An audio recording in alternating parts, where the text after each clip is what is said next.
बाद माननीय रघुराज प्रताप सिंह राजा भैया।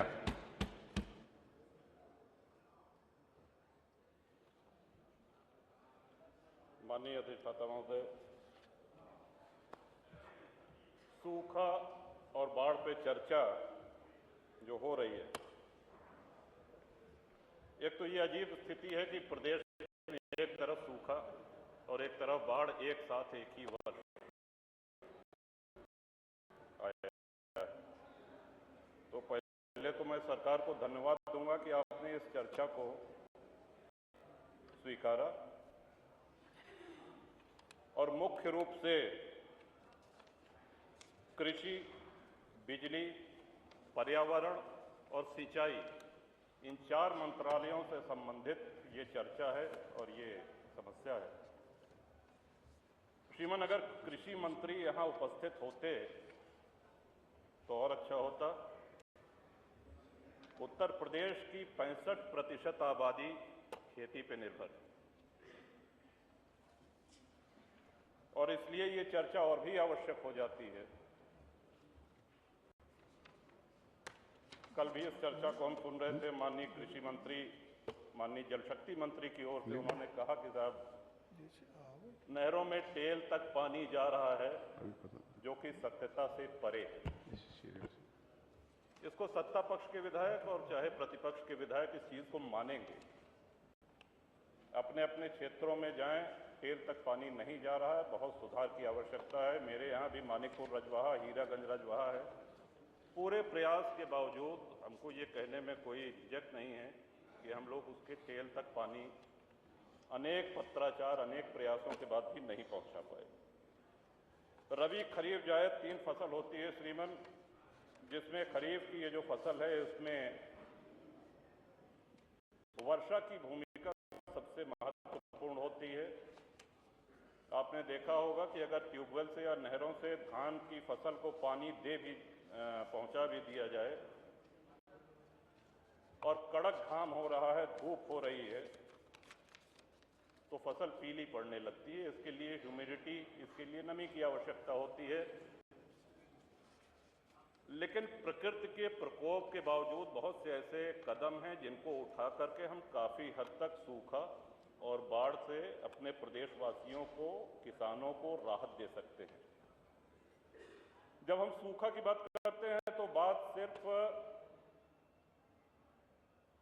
फसलों में पानी न पहुंचने की ही नहीं होती है, बल्कि घटते हुए जलस्तर पे भी निरंतर हमारा ध्यान होना चाहिए। उसके निदान, उसके खोज। आज कई ट्यूबवेल हैं जो पानी छोड़ दे रहे हैं, आज छोटे हैंडपंप हैं जो बेकार हो गए हैं। महामहिम श्री राज्यपाल के धन्यवाद प्रस्ताव पे बोलते हुए भी मैंने कहा था कि इंडिया मार्क II हैंडपंप एक आवश्यकता है जो सरकार अब मना कर चुकी है। अगर गांव में स्वच्छ पेयजल उपलब्ध है तो उसका पूरा श्रेय सिर्फ इंडिया मार्क II को जाता है। शायद ही गांव में कहीं कोई कुएं होंगे जिनका पानी पीने योग्य होगा, न के बराबर। घर घर नल योजना अच्छी होगी, अभी तक तो लागू नहीं हुई। जब लागू होगी तब इसका आकलन किया जाएगा। लेकिन लगातार जो बोरिंग खराब हो रही है इंडिया मार्क II हैंडपंप की, और उनको रिबोर करने का न तो पैसा हमको दिया जा रहा है, न ग्राम सभाएं इतनी सक्षम है कि उनको रिबोर करा सके, तो ये पेयजल संकट बढ़ता जा रहा है। श्रीमन, पर्यावरण की जहां तक बात की जाए,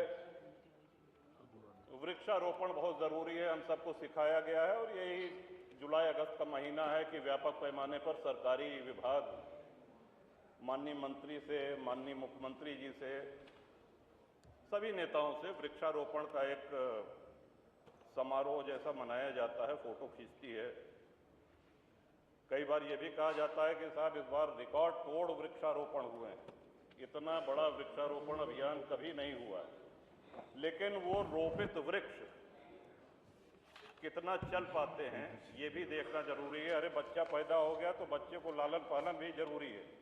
ये नहीं कि बच्चा पैदा कर दिया और उसके बाद में उसको खाना दे रहे हैं, न पानी दे रहे हैं। तो वृक्ष को कितना संरक्षण, उसी जगह पे हर साल वृक्षारोपण हो रहा है, ऐसी भी कई कई समाचार में रजनी तिवारी जी को जाना है आपके लगातार पेड़ कटने से सरकारी विभाग एकदम आंख बंद करे है।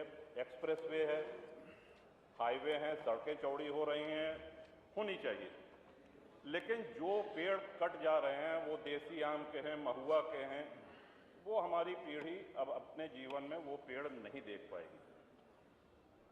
छायादार वृक्ष आज सड़क के किनारे बहुत आवश्यकता है इसकी, थोड़ा बहुत किया भी जा रहा है, लेकिन फिर वही समस्या आती है कि जो वृक्ष हम रोपित कर रहे हैं उनमें से कितने पेड़ तैयार हो रहे हैं, छाया कितने दे रहे हैं।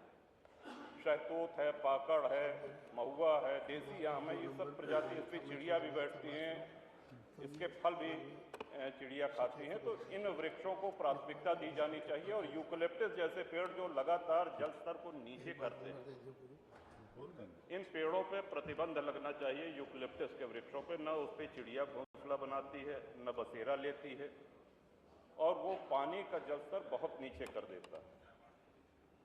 श्रीमान, बिजली की समस्या सभी माननीय सदस्यों ने उठाई। हम इसमें नहीं जाना चाहते कि 16 घंटे है कि 18 घंटे है, लेकिन ये बात सही है कि लगातार ट्रांसफार्मर जल रहे हैं, उनको शीघ्र बदलने की व्यवस्था आपके माध्यम से मैं अनुरोध करूंगा कि माननीय ऊर्जा मंत्री इसका संज्ञान लें। और जो छापेमारी हो रही है, सही बात है कुछ लोग कटिया लगाते हैं, लेकिन ये हमेशा से लगाते रहे, उनके खिलाफ कार्रवाई हो, लेकिन जिस तरह की कार्रवाई हो रही है उससे सरकार के पक्ष में संदेश नहीं जा रहा है, आम जनमानस परेशान हो रहा है। और इतना भारी रकम जुर्माने का 1 लाख रुपए, 2 लाख रुपए किसानों के ऊपर किया जा रहा है, और वही रकम कम करने के लिए बिजली दफ्तर के बाहर दलाल बैठे हैं जो पैसा लेकर के और उस रकम को कम करते हैं। ये सभी क्षेत्रों की समस्या है, ये कोई मैं अपने अकेले विधानसभा की बात नहीं कर रहा हूँ। तो माननीय आपके माध्यम से माननीय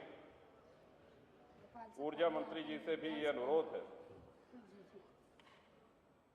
कि इस समस्या का त्वरित निदान श्रीमान, या तो ट्रांसफार्मर को जल्दी से जल्दी रिप्लेस किए जाना, बदले जाने की व्यवस्था करें, और साथ ही इस पर प्रभावी रोक लगे कि किसानों का, ग्रामवासियों का शोषण बिजली विभाग के कर्मचारियों, अधिकारियों द्वारा न हो। सूक्ष्म कर ले अपनी बात राजा साहब। इसके साथ ही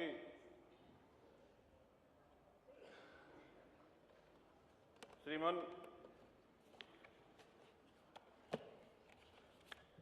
प्रकृति की आपदा बचाई नहीं जा सकती, और टीवी पे भी हम लोगों ने देखा, और जो विकसित राष्ट्र हैं, यूरोप है, अमेरिका है, चीन है, किस तरह से गाड़ियां बही जा रही हैं, किस तरह से पूरे मकान ध्वस्त हुए जा रहे हैं। एक बहुत बड़ा कारण यह है कि प्रकृति का असंतुलित दोहन हमने किया है, और प्राकृतिक जो जल निकासी के मार्ग हैं उन पे इमारतें खड़ी हो गई हैं। इस कारण ये विनाश की लीला और प्रचंड हो जाती है। तो प्रकृति से खिलवाड़ करेंगे तो पहले तो प्रकृति चेतावनी देती है, उस चेतावनी को अगर हम अनसुनी करेंगे तो प्रकृति अपना हिसाब बराबर कर लेती है, जैसा कि कई देशों में और दूरदर्शन पे हम सभी लोगों ने, सभी साथियों ने देखा है। तो प्रकृति का सम्मान करते हुए जलाशय, वाटर हार्वेस्टिंग, इसको बढ़ावा दिया जाना चाहिए। सूखा और बाढ़ कोई ऐसी बात नहीं है कि बाढ़ आ जाए तभी हम बाढ़ नियंत्रण के काम करें, या सूखा पड़ जाए मनोज जी सूखा नियंत्रण के काम करें।